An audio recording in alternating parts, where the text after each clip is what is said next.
This Pakistani peak is known as the Killer Mountain because of the number of climbers who have died trying to conquer it. But no one calls it that anymore. It brings back bad memories after 10 Westerners and their guide were murdered at its base camp last year. Since then, the whole region, dependent on tourism, has been in crisis. We don't prepare food, we just clean and wait for tourists. Usually restaurants prepare food, and when a guest arrives they serve it within 20 minutes. Here, a guest has to wait for almost an hour, because we're waiting for tourists and looking at the clock. It's crazy that you have to wait for a tourist like you wait for a lover. With many of the highest peaks in the world, northern Pakistan is a paradise for climbers. Locals have lived off the industry for decades.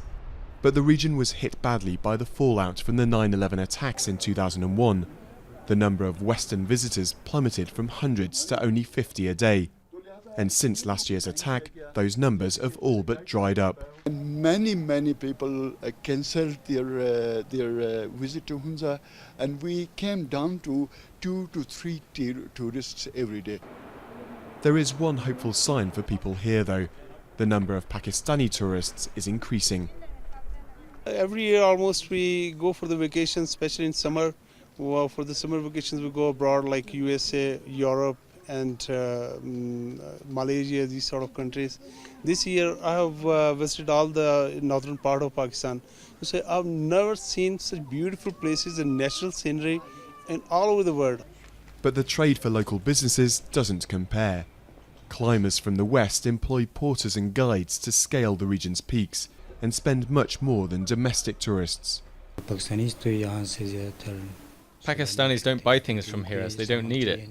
What would they do with a sleeping bag? So for us, the more foreigners come, the better it is for our business. And if they don't come then, of course, our business completely suffers. This remote part of Pakistan had until last year been largely untouched by the unrest affecting the rest of the country. But the perpetrators of those killings are still out there, and that isn't going to do anything to help international tourists return to this now deserted valley.